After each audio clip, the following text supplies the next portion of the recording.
So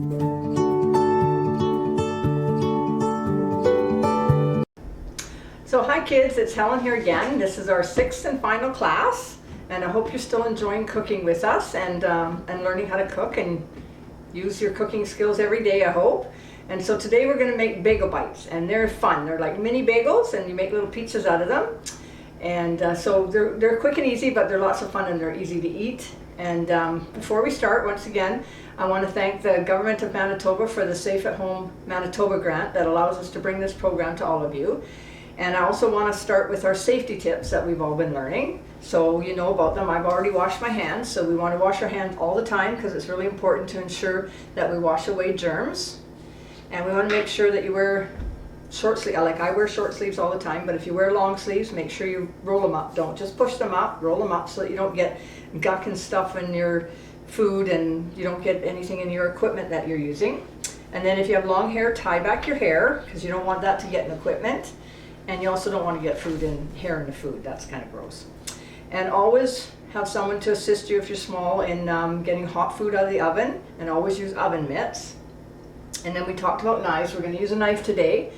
So you never ever want to run around in the kitchen with a knife or anywhere else in the house. You want to always use it in the kitchen. It's not a toy. And you want to use it for cutting fruit and vegetables and meat. And then you want to put it back on the counter. And you never ever put a knife in a sink full of hot water. You always want to use it, and then you want to put it on the side of the sink so everybody knows it's there and nobody gets cut, okay? And then last week we learned about raw meat, and we discussed that you should never put fresh produce on a plate or a cutting board or other surface that previously had raw meat on it, because meats such as chicken contain certain bacteria that when they're handled improperly, they can cause unpleasant illnesses. But remember that once you cook meat to the correct internal temperature, everything is okay and it kills all the bacteria. Okay? So today, we're going to need a cookie sheet and a piece of parchment paper, because cheese melts and it burns. You don't want to get it yucky. But if you don't have one, that's okay. You can just soak your cookie sheet and it'll come off. And a pizza sauce. I have some in my container here. Parmesan cheese. Oh, I forgot my mozzarella cheese. I grated this early. We have mozzarella cheese and pepperoni. That's about all you should need.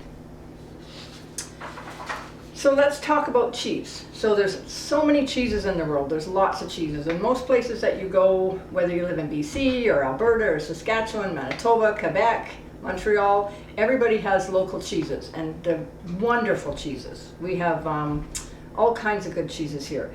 And you'll notice that when people make pizzas, they use mozzarella. And the reason most people use mozzarella is because it's a really good melting cheese. You want melting cheese that's stringy and really nice and chewy. That's usually what people use for pizza. So you can use like buffalo mozzarella that's in a ball that you peel off and you put on your pizzas, or you use grated mozzarella. So that's what people use. You can use provolone is a nice melting cheese.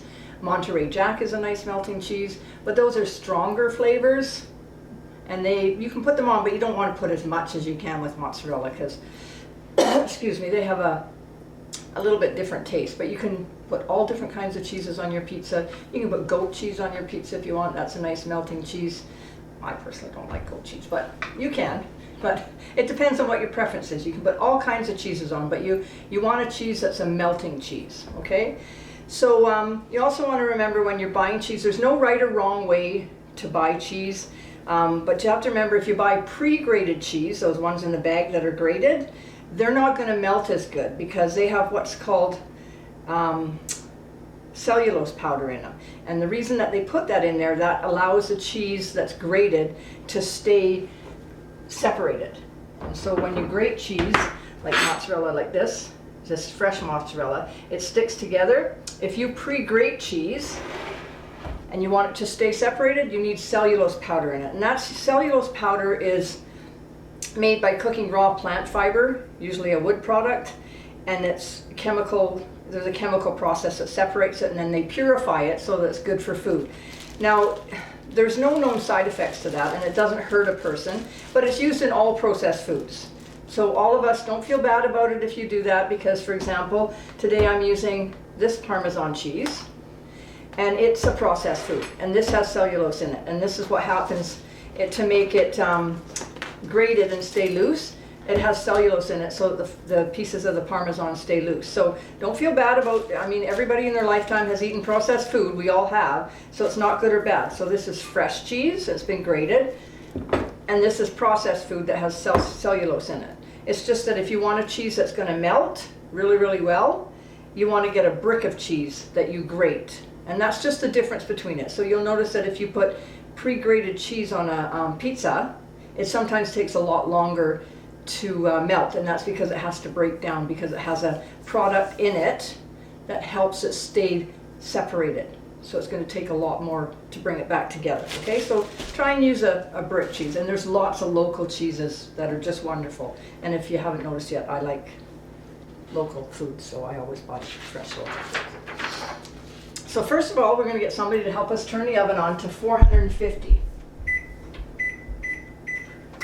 And the reason we want 450 is because our bagels are already cooked, our cheeses are already cooked, and our pepperoni is cooked. So we just want something that's going to be high heat, going to get it hot, and nice and melty and crispy really quickly.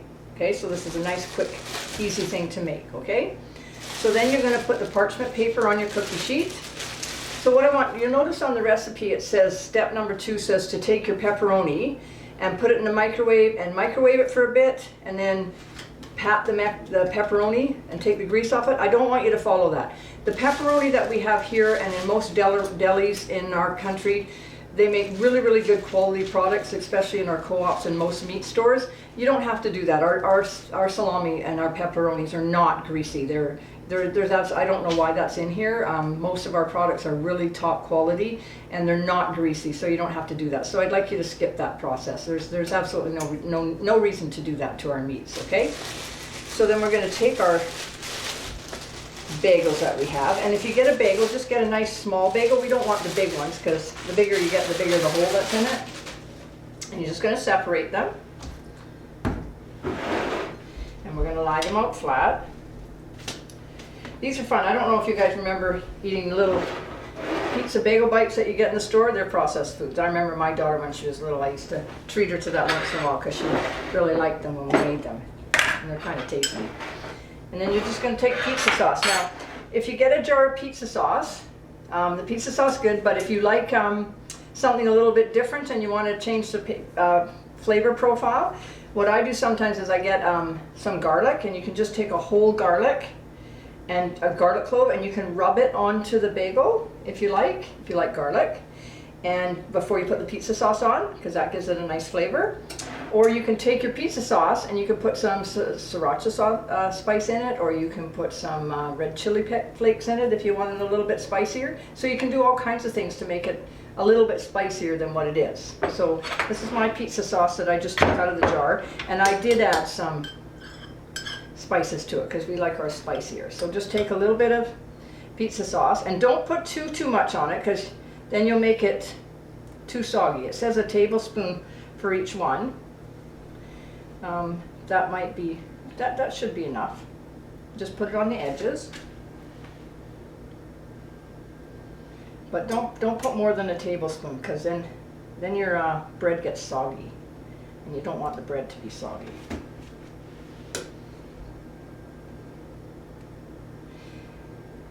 And I just use a teaspoon because it's a little bit smaller and it doesn't fall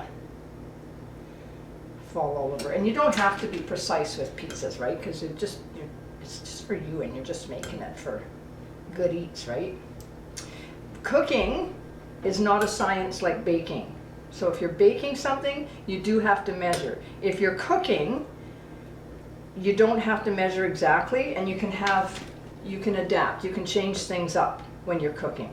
So I'll take a recipe and I'll look at it and I'll try it, and then I'll change things up. I'll change the spice, I'll change the meat, I'll add something, I'll move something, because I just like to do that, or I like to change the flavor. You can also change, you might cook something and you might say it's chicken and you go, well, I like fish, so you like the flavors, but you don't like the meat, so you can change it to fish instead of chicken. So you can do that with cooking, whereas baking is a little bit different. Okay, so we have the pizza sauce. Now we're going to take the Parmesan. Now if you don't want to use this Parmesan, I just happen to have it in the house, you can do fresh Parmesan. So it's up to you. But this is pretty tasty stuff. I think most kids like this stuff. And you can just put a little bit around each pizza. Now when I make pizza, I do it this way. I always put my cheese, my sauce and my cheese, and I put the meat on the top. Some people like to put the meat on the bottom. The thing with that is the grease will come to the surface and really sweat out the cheese. And it makes for a really greasy pizza, and you don't want that. And I don't know if any of you made my, so we'll take this first. So I take the stack of meat, stack it up, take your knife and just cut it into quarters. Oh no, that's last, sorry. Put the mozzarella on first, I missed a step. So what you want to do is you want to be careful with this and try not to put any cheese down the hole, because it'll just burn in the oven. It doesn't matter if some get there, but I just put the, you can see that. Put this on here, and if you lift it up, and you might see some on the thing, just pick it up and put it on there. And you can put a good amount on there, but don't go overboard, because what'll happen is it'll just overload the pizza, and it'll just all slide off.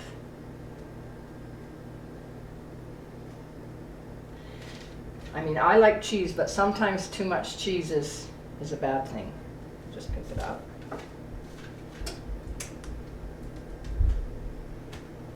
So good advice, if you're making pizza, put your cheese on first and put your fix-ins, as I call them, like your meat or your onions or your vegetables, on top, and you'll have a much better pizza.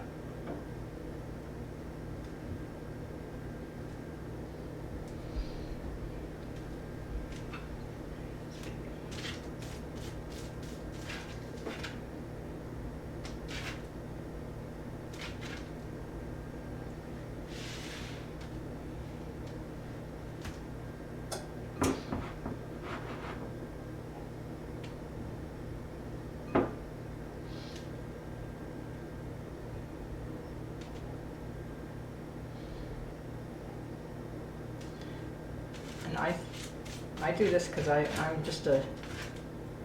kind of a neat cook, but it's just a habit of mine, I think. You can be messy if you want. It's up to you. It's your pizza.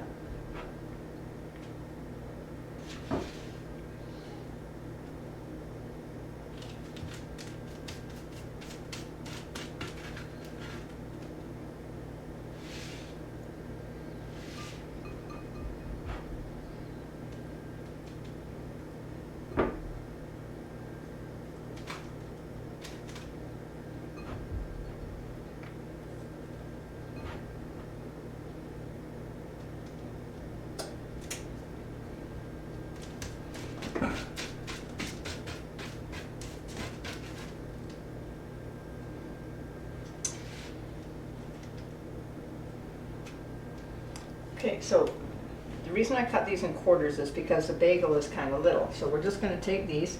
Now what you want to do is when you put these on here, you want to put, I'm going to put 4 on, but you want them to lean towards the center, because when the cheese melts, it's going to want to push them towards the outside edge, okay? So put your salami towards the center of the bagel.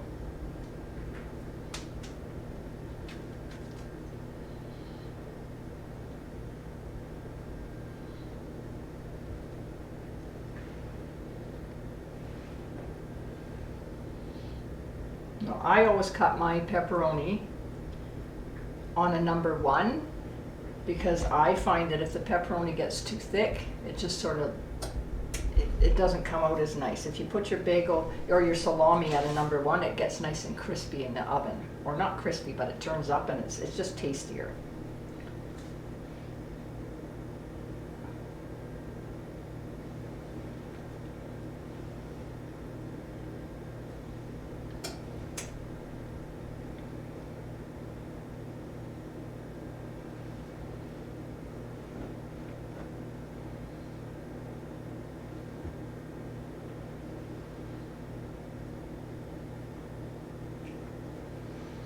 Okay, so if you wanted to put some onion on here, you could put it on before the pepperoni, sorry.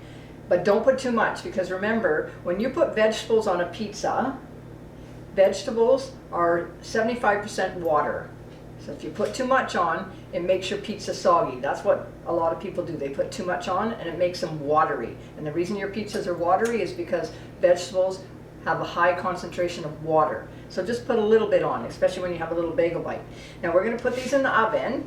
And after, if you want to put tomatoes on a pizza, the best time to do that is after they come out of the oven, because they too just get soggy and yucky. So always put your tomatoes on after. Really tasty, because the heat of the pizza, if you put your tomato on, let it sit for about 30 seconds, the heat of the pizza will make them not warm and just perfect, okay?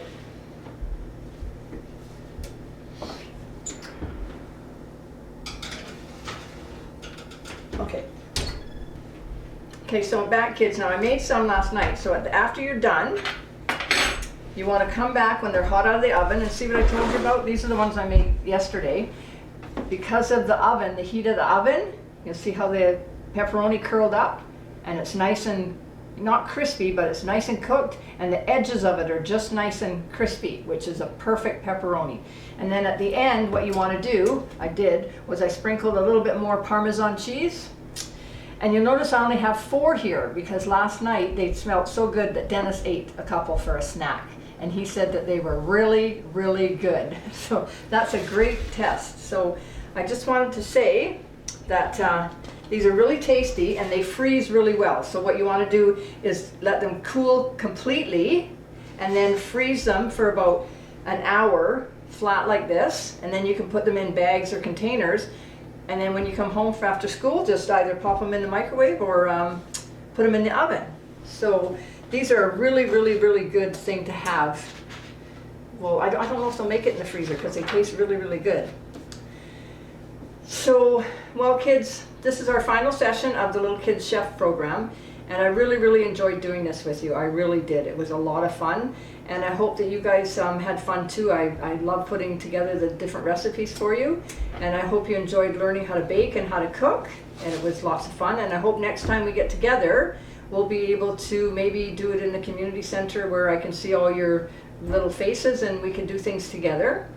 So first I'd like to thank our cameraman, Doug West from Access TV, who came into my house and filmed all of these things for me. He did a great job and I had so much fun.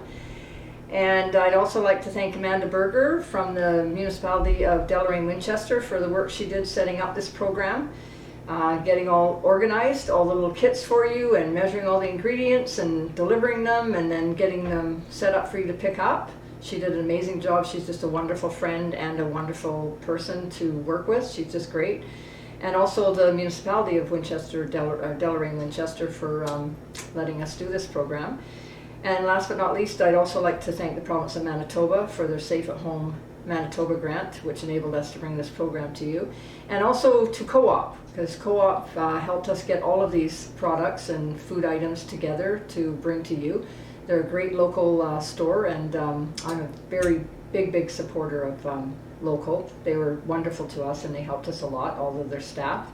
And I look forward to meeting you guys again one day. So until next time, have fun cooking and keep it up, and we'll see you again. Bye.